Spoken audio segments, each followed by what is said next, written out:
the Business of Apps podcast. We invite app industry professionals to cover various topics, and we promise to do our best to keep it both insightful and brief. In this episode, we have Ishan Singh, Activation Lead at Bunk. Ishan, welcome to the Business of Apps podcast. Thanks a lot, Art. Thanks for having me. Terrific. Thank you for coming. All right.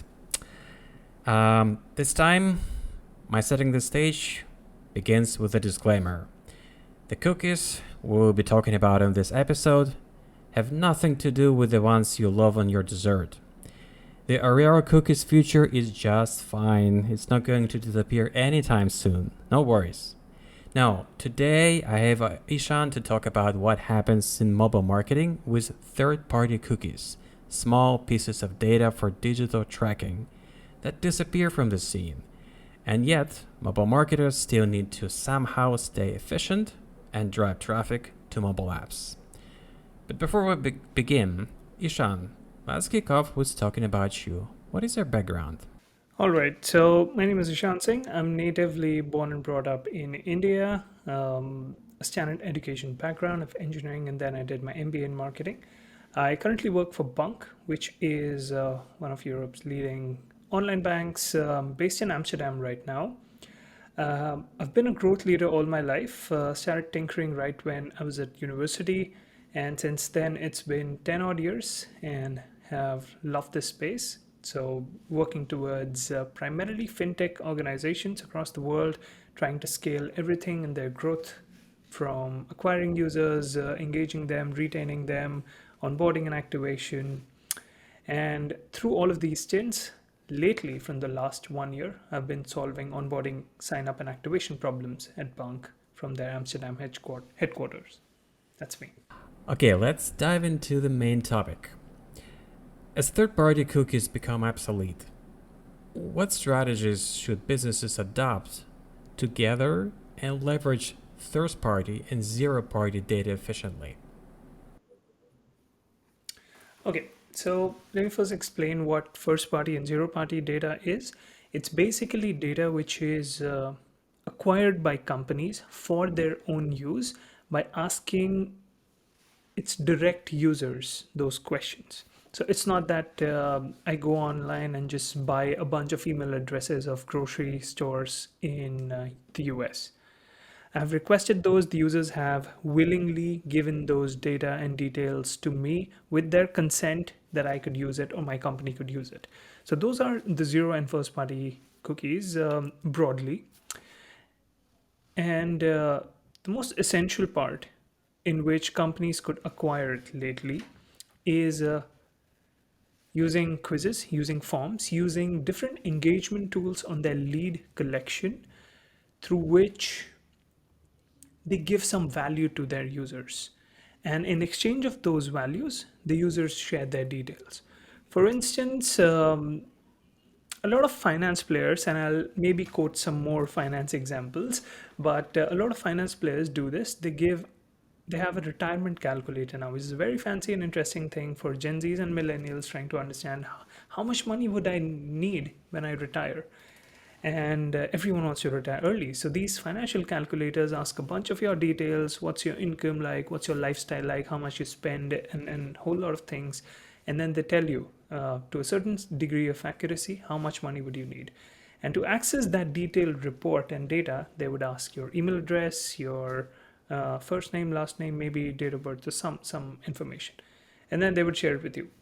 So the data which they collected is first party data because they have collected it themselves and you have willingly given it in exchange of knowing the amount which you need when you retire and what's the strategy of maybe investing in which tools. So that's an interesting way of collecting data when companies can give some value in exchange of your data. I like your example, Ishan. So the recipe for collecting first-party data for businesses is to provide the value and collect information in return. This is the way to go. Now, how can businesses build trust and authority with their customers in a way that encourage them to willingly share more data, especially as privacy concerns continue to grow? So how you can make it happen? Got it. Yeah. So this is to do a lot with value. As a business, you have to give more value than you used to gain trust, because right now everyone has so many options, right from where they're spending their time to where they're spending their money. You're not a single monopoly in the market as a business, so you have to show value for a lot lesser cost than before, and with that value you generate trust, and once you have that trust is only when you can expect your users to share data.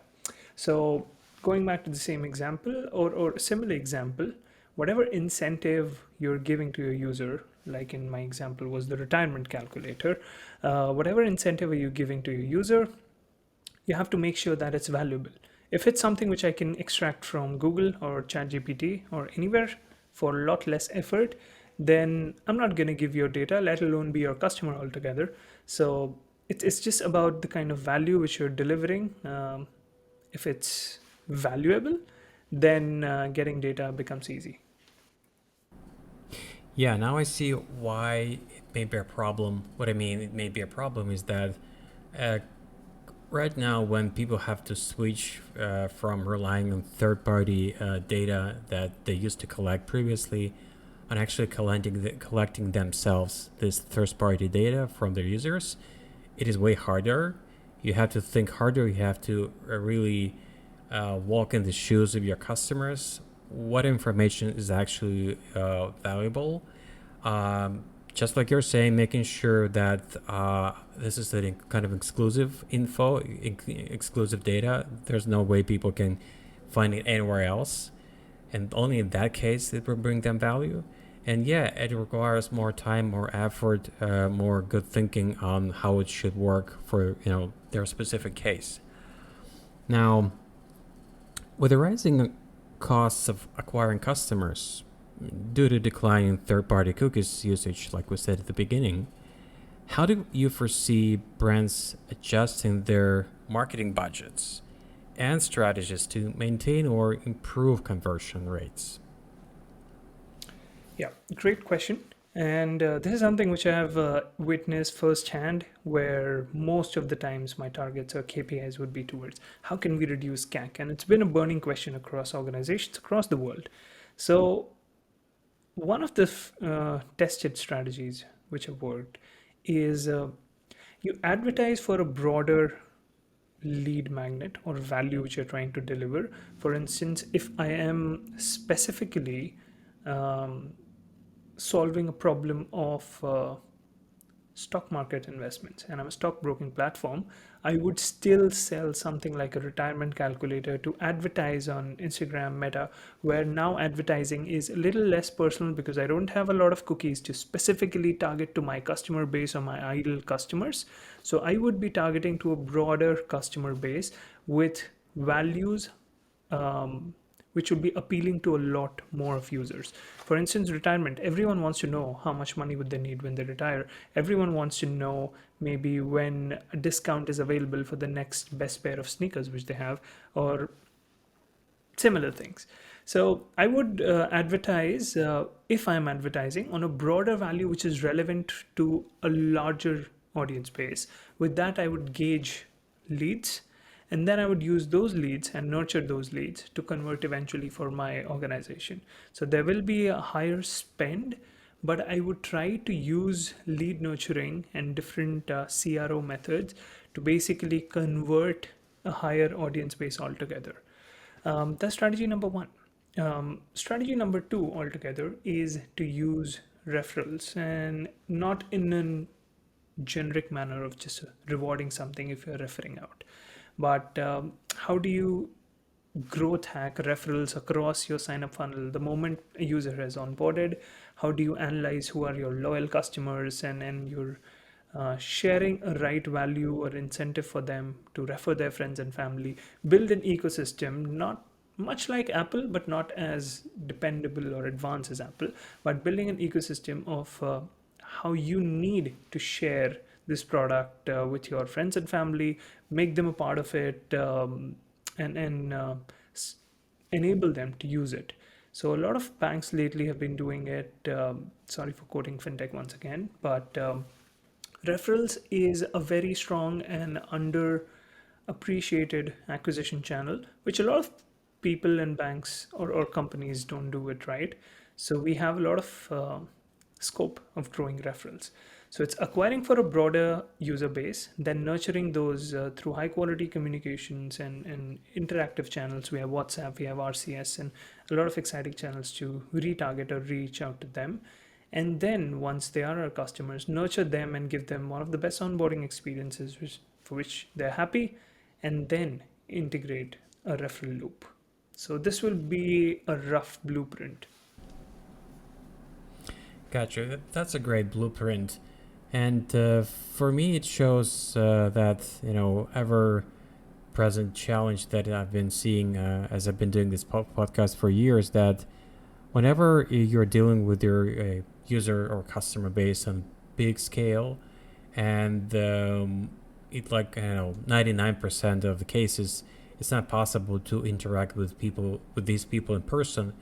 You always, on the distance of a WhatsApp communication or email or any kind of messaging. The ultimate task and goal to be efficient in communicating with every single person, every single customer you're communicating with. The more efficient you are in that communication, the better you manage to show them the value and be able to listen to what they have to say, to their complaints, what they don't like, what they would like to see, the better your business moving forward and grow. And that's really a big challenge in a situation when you're reaching out not hundreds but tens of thousands, sometimes millions of people. That's the really big challenge, right? Yeah, true. Completely agreed. Okay, we're done with the major topic on the table, and I hope our listeners will be able to apply what they've learned today and find the value they can deliver to people to get that first party data in return and increase the efficiency of their user acquisition and retaining and grow their business. And here comes the second part of the show. Every new guest, and you are one of them, get to get to answer, just a few quick questions, because I want not only help our audience with educating them about the topic on the table, bringing them insight. I want to give them a chance to know my guests a little bit better. So here, my first quick question: what smartphone do you have now? Have you been switching between these two giants we all know and love, Android and iOS? Well, I was using Android quite often, but I moved to iPhone full time in 2021. Lately, I've been using an iPhone 13 Pro Max. Okay, welcome to the club. What was the first mobile phone before the era of smartphones? Yeah, I was using a Samsung Champ, which was a small, resistive touchscreen phone, would fit in my pocket, and it was before the era of Android ever came. This was in 2010. Yeah, I don't remember those phones. Yeah, that's really interesting to hear what people have to say and share from that era, before the multi-capacity smartphones were, considered as granted these days. Now, imagine you've left your smartphone at home, you're out for whatever reason, your phone is not with you. So, what is the most missing feature for you at that point? Yeah, I had to say quite unpopular opinion of WhatsApp, because most of the times if I'm out, if I'm shopping, if I'm doing whatever, I would have made a shopping list on my WhatsApp itself. So yeah, it has to be WhatsApp. Gotcha. Now, what new technologies are you most excited about? And just specifically for you, I'm not asking necessarily something about something trendy and flashy. Any hardware and software that would make your iPhone 13 Pro Max a more useful tool for you? Okay, I think more discipline, a tool which can just help me navigate and use my phone more sustainably. And when I say sustainably, it also includes things like the environment and the climate. Now, it comes weird, but let's say there are different companies' apps which are not environment friendly, and I need to know what their environment policies, green policies are. How can I be more contributive while using my mobile phone, while using the companies and apps which I use? And at the same time, how can I be more efficient with my own time? Because lately we have so many apps and phones and companies are designed in such a way to extract maximum time. So I don't want to spend so much time. I don't want to listen to different websites and in social media sites while I'm working on something just to get me distracted. So basically, an app, a technology which can help me use my phone in a lot more guided and efficient manner. Yeah, I would be using. Yeah, that's it. Great point, Ishan. That's I don't think that technology or even effort on both Android and iOS exists. I mean, you can see specific attributes of apps you're installing on your phone, but that only goes to what kind of information they're gathering. But there's nothing related to how environmentally friendly or conscious a company that stands behind that app or that brand, and that is really unfortunate. Because we all understand what's going on right now in the world. Like, just check out the temperature this summer, let alone all the previous years. We all see what's going on and how that's important to know what what these companies are doing to fix that situation. Like every company you're interacting through your phone, what's up on their mind, what is their agenda, are they fixing the problem or they are part of the problem? That's really important. Yeah, I totally hear you that phones have so many features that it's time to phone itself to help you to regulate its use. That's really necessary, and yeah, hopefully something that something like generative AI can help with that, even though on its own that's a really controversial thing, but luckily that can be the solution. One would hope. Agreed completely. I think just sorry, adding a point because I read it somewhere and just stuck with me when they say that there was a time when the phones were wired and humans were free. Now the phones are wireless and humans are wired to their phones. That's great. That's not metaphorically speaking, that's almost literally speaking what's happening. Okay, before I let you go, how can people get in touch with you and get more information about what you do? All right, so pretty simple. Just reach out to me on LinkedIn or Instagram. It's linkedin.com/in/Ishan, my first name dash Singh. You can just reach out to me. I'm pretty active there. Apart from that, Instagram works. It's Ishan Singh, first name, last name, .fm, where FM stands for Frugal Marketeer, which used to be what I make content about. So yeah, I think these are the two channels. You can just reach out to me on either, and I'm pretty active there. All right, we're gonna make sure to put those links into the description of this episode so people can reach you out. Ishan, thank you so much for coming on the show and spending time with us. Thank you. Bye bye. Yeah, thanks a lot, Art. Appreciate it, and thanks a lot, everyone. And that was Ishan Singh, Activation Lead and Bunk. To listen to more episodes, subscribe to our podcast on iTunes, Spotify, Stitcher, YouTube podcasts. Just search for Business of Apps and you will find us easily. Remember, we release episodes on Mondays, so subscribe and you will be able to get new episodes on your smartphone, tablet, or computer as soon as we release them. And please don't forget to leave us a review or comment on iTunes. It is highly appreciated. And all episodes will also be available on businessofapps.com. Thank you for listening. See you next week.